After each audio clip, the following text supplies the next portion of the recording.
ऐसा भी हालात बना है कि कोई कोई पेशेंट को जब ले जाना पड़ता है तो उस स्थिति में जब नदी हो तो इंतजार का घड़ी खत्म होता है और कहीं ना कहीं उनसे जिंदगी के साथ खिलवाड़ हो जाता है। कि एम्बुलेंस लाते हैं तो इस पुल के ऊपर रखते हैं और वहाँ से जिधर थोड़ा पानी कम रहता है उधर से ढो के लेके पार करते हैं, तब हम लोग हॉस्पिटल तक पहुँच सकते हैं। विकसित भारत का सपना देश के पीएम के साथ साथ आम नागरिकों का भी है, लेकिन जिस गांव में विकास की रफ्तार ही ठहर जाए वहां के लोग विकसित भारत के सपने में भागीदारी कैसे होंगे, यह बड़ा सवाल है। यह सवाल इसलिए कि देश की आज़ादी के 79 वर्ष हो गए, लेकिन आज भी खुट्टी जिला मुख्यालय से महज 17 किलोमीटर की दूरी पर बसा डंडोल गांव आज भी बारिश के मौसम में टापू बन जाता है। बारिश में 3-4 माह टापू बनने के कारण आम जनजीवन पूरी तरह यहाँ ठप हो जाता है। देखिए खास रिपोर्ट। निकोलस सुराम है, यहाँ का ग्राम प्रधान हूँ।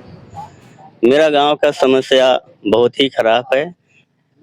बरसात के लिए, बरसात में जैसे पानी उनी भर जाता है तो हम लोग को आने जाने में बहुत दिक्कत होता है। जैसे कि कोई घर में बीमार पड़ जाता है तो हम लोग की एम्बुलेंस लाते हैं तो इस पुल के ऊपर रखते हैं और वहाँ से जिधर थोड़ा पानी कम रहता है उधर से ढो के लेके पार करते हैं, तब हम लोग हॉस्पिटल तक पहुँच सकते हैं।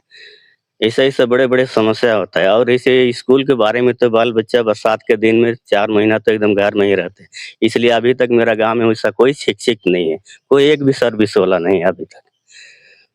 इस तरह की बहुत तरह का समस्या है रोड का लिए। यहाँ हम लोग को ग्राम डंडोल खुद पंचायत के अंतर्गत आते हैं। हम लोग को यहाँ पर रास्ता के लिए बहुत दिक्कत होता है और बरसात खासतौर से बरसात के दिनों में यहाँ पर आवागमन हम लोग को बहुत दिक्कत होता है कि पानी भर जाता है तो हम लोग को बहुत ही मुश्किल होता है। और इस रास्ता के चलते हम लोग विधायक संसद को भी दिए, लेकिन अभी तक कोई नहीं किया है। और ज़मीन मेरा ही पड़ता है, लेकिन ज़मीन हम दे रहे हैं रोड बनाने के लिए, लेकिन पहले तो बोल रहा था रोड के लिए बोल रहा था कि ज़मीन नहीं है, तो ज़मीन हम कुछ दे रहे हैं और इसमें भी अगर नहीं होता है तो क्या कर सकते हैं।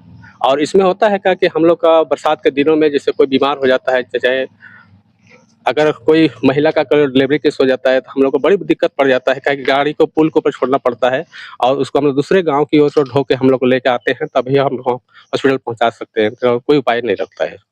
इसी तरह से हम लोग का मेरा भाई भी एक बार ऐसा बीमार पड़ गया जिसमें कि पूरा नदी और पूरा इधर नाला है सब भर गया था और उसके चलते कहीं पर ले जाने के लिए असुविधा हो गया और इसी चलते मेरा भाई भी डेथ कर गया। उसमें बहुत खराब लगता है, लेकिन पता नहीं यहाँ का विधायक संसद लोग का क्या विचार है हम लोग नहीं जानते हैं, लेकिन अगर ये रोड बन जाता है तो हम लोग के लिए बहुत ही अच्छा होता।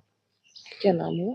मेरा नाम लच्छूरा है, गांव कवाड़। जैसे कि बरसात का दिन में अचानक कोई भी व्यक्ति अगर बीमार पड़ जाए तो यहाँ तो हॉस्पिटल सामने नहीं है, दूरी में भी है, फिर भी रास्ता का कारण इतना हम लोग को दिक्कत हो जाता है कि उसको हम लोग 10-12 आदमी किसी तरह से उसको कंधाई करके और नदी पार करते हैं, उसके बाद इलाज के लिए ले जाते हैं।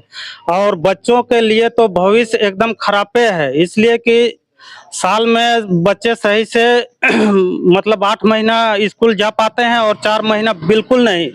और नौजवान को तो किसी तरह का आने जाने के लिए आसान है, लेकिन जितने बुजुर्ग आदमी हैं उसको इस रास्ता से बरसात में गुजरना बहुत ही मुश्किल है। इतने ही अपना बात करके खत्म करता हूं। क्या नाम है? मोहम्मद कलीम अंसारी, मैं यहाँ का सदर भी हूँ। क्या कुछ परेशानी है चूँकि बारिश में नदी यहाँ भर जाता है? परेशानी तो देखिए यहाँ से लगभग 1 किलोमीटर के दूर में बस्ती है जहाँ पर लगभग 150 घर की आबादी है। जहाँ हम लोग खड़े हैं इसी आप देख सकते हैं कि इसी के नीचे से सारे गांव वाले लोग आते हैं, जहाँ पर कि रोजगार के लिए रोज जाते हैं। बच्चे स्कूल इसी गांव से जाते हैं। अगर कोई बड़ बीमार हो जाए तो इसी रास्ते से उनके जाना है, इसके अलावे और कोई रास्ता है ही नहीं। तो यहाँ पर जब बरसात के दिनों में नदी भरती है तो लोगों को ये परेशानी हो जाता है कि जब तक नदी का पानी खत्म ना हो या वहां तक चला ना जाए जहाँ से कि हम रास्ता जो आम दिनों के चला जाता है वहां तक, तो उस परिस्थिति में घंटा 2 घंटा 4 घंटा ऐसा भी हालात बना है कि कोई कोई पेशेंट को जब ले जाना पड़ता है तो उस स्थिति में जब नदी हो तो इंतजार का घड़ी खत्म होता है और कहीं ना कहीं उनसे जिंदगी के साथ खिलवाड़ हो जाता है। बच्चे जब स्कूल जाते हैं समय हो जाता है, कोई ऐसा तो समय नहीं है कि सुबह में पानी आए या कि शाम में आए। अगर मान लीजिए बच्चे स्कूल गए हैं और वापसी में पानी आ जाए, छोटे छोटे बच्चे हैं, घर के जो स्थिति है, बच्चे इधर रोड में होते हैं, माँ बाप घर में होते हैं, ऐसे हालात बनता है कि लोगों का जिंदगी एक एक मिनट बिताना मुश्किल हो जाता है। उस परिस्थिति में यहाँ के लोग काफी परेशानी के आलम में रहते हैं और नदी में पानी, एक चूंकि कांची नदी है, बड़ी नदी है, यहाँ इस नदी का उफान बरसात में देखने से हिम्मत नहीं होता है। उस परिस्थिति में आप सोच सकते हैं कि क्या हालात होता होगा।